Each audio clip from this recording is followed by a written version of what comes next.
श्लोक 8. रसोऽहमप्सु कौन्तेय प्रभास्मि शशिसूर्ययोः प्रणवः सर्ववेदेषु शब्दः खे पौरुषनृषु.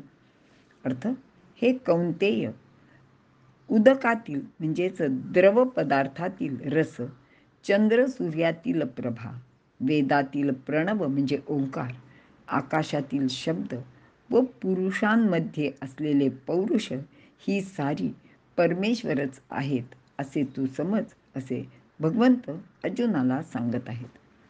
विवरण: माणसासमोर हे सर्व जग आहे. यामध्ये ईश्वर प्रगट रूपाने कोठे आहे याचे सविस्तर उत्तर पुढील श्लोकात दिलेले आहे. पैकी वरील श्लोकात भगवंत सांगतात, सर्व प्रवाही किंवा द्रव पदार्थातील रस हे ईश्वराचेच रूप आहे, जे सर्वांचे अनुभवास येते. आपण उसातील आणि सर्वच फळातील रस चाखतो, तो आपल्या सर्वांच्या परिचयाचा सुद्धा आहे. तसाच रस आपल्या शरीरातही असतो, तो सर्व जीवांचे अंगात असतो. यामध्ये आप हे तत्व आहे. जे जे प्रवाही आहे ते ते सर्व आप किंवा पाणी आहे. म्हणूनच शरीरातील रक्त आणि रस या आपतत्वातच मोडतात. या रसाला सर्व प्राणी मात्रांच्या जीवनात खूपच महत्त्व आहे. याचे योग्य प्रमाणावर माणसाचे आरोग्य अवलंबून असते. शरीरातील पाणी कमी झाल्यास जीवाला धोका निर्माण होतो. हे तत्व म्हणजेच परमात्मा. आणि पाणी कमी झाल्यावर काय होतं याचा अनुभव आपल्या सर्वांनाच आहे. प्रभास्मी शशी सूर्ययोः. चंद्र आणि सूर्यामध्ये प्रकाशण्याची जी एक विलक्षण शक्ती आहे ती म्हणजेच प्रभा. यामध्ये प्रकाशिका म्हणजे प्रकाश देणारी व दुसरी दाहिका म्हणजे जाळणारी. प्रकाशिका म्हणजे प्रभा, दाहिका म्हणजेच तेज. पैकी प्रकाशिका शक्ती दाहिका शक्ती विना राहू शकते. जसे चंद्र किंवा विविध रत्न, तिथे दाहकता नाही आहे पण प्रकाशिता आहे. परंतु दाहिका शक्ती मात्र प्रकाशिका शक्ती विना राहू शकत नाही. येथे चंद्र सूर्यांच्या प्रकाशिका शक्तीबद्दल वर्णन केलेले आहे, म्हणून चंद्र सूर्यांची प्रभा असा शब्द प्रयोग केला आहे. पुढील श्लोकात तेजश्चास्मी विभावसो असे वर्णन आलेले आहे. प्रणव सर्व वेदेषु. प्रणव म्हणजेच ओंकार.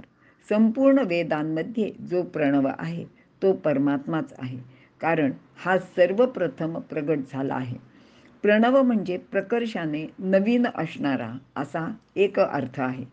प्राण किंवा जीव किंवा आत्मा हा सतत नवीन देह धारण करत असतो व तेथे नवीन कार्य करतो. म्हणून तो सनातन पुराण असा असला तरी तो नित्य नूतन सुद्धा आहे. वेदांनी वर्णन केलेला आत्मा म्हणजेच हा प्रणव परमात्माच आहे. शब्द खे. शब्द हा आकाशाचा गुण आहे. आकाश म्हणजे कधीही व्यक्त न होणारे, पण याचा गुण मात्र व्यक्त होतो. तो आपल्याला इंद्रियांद्वारा म्हणजेच कानाने किंवा श्रोत्राने श्रवण करता येतो. असा हा शब्द जेथे असेल तेथे आकाश हे असणारच. तोच महत्त्वाचा सुद्धा आहे. पौरुषन नृषु. सर्व पुरुषातले पौरुष हे परमेश्वरच आहे. मनुष्यांमध्ये सार वस्तू म्हणजेच पुरुषार्थ आहे. तेच परमेश्वराचे स्वरूपसुद्धा आहे. नित्य प्राप्त अशा परमात्म तत्वाचा अनुभव करणे हाच खरा पुरुषार्थ आहे. परंतु आपण व्यवहारातील अप्राप्य गोष्ट प्राप्त करण्यातच आपला खरा पुरुषार्थ आहे असे मानतो. एखाद्या अशिक्षित माणसाने मोठेपणी लिहायला वाचायला शिकून एखादी पदवी प्राप्त केली, किंवा गरीब माणूस खूप संपत्ती मिळवायला लागला किंवा प्रसिद्धी मिळवायला लागला, तर अशा गोष्टी भौतिक पुरुषार्थ आहे असे समजले जाते आणि आपल्याला त्याचेच फार अप्रूप वाटत असते. पण ते खरे नव्हे. आपल्याकडे शास्त्रात 4 पुरुषार्थ सांगितले आहेत. पैकी एक धर्म, दुसरा अर्थ, तिसरा काम आणि चौथा मोक्ष. आणि यातील सर्वश्रेष्ठ पुरुषार्थ मोक्ष आहे असे सुद्धा मानले जाते. तो टप्प्याटप्प्याने मिळवायचा असतो. असा पुरुषार्थ म्हणजेच भगवंत आहे.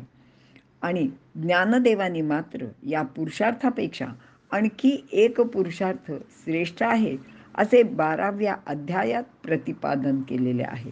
ज्ञानदेव म्हणतात, चहू पुरुषार्थ शिरी भक्ती जैसी.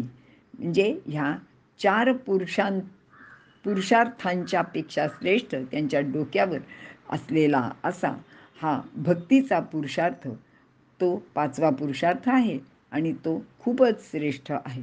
कारण या कर्मयोगाबरोबरच भक्तियोग साधून खरा पुरुषार्थ साधता येतो, जो आपल्या सर्व संतांनी आपल्या जीवनात आचरून दाखवलेला आहे.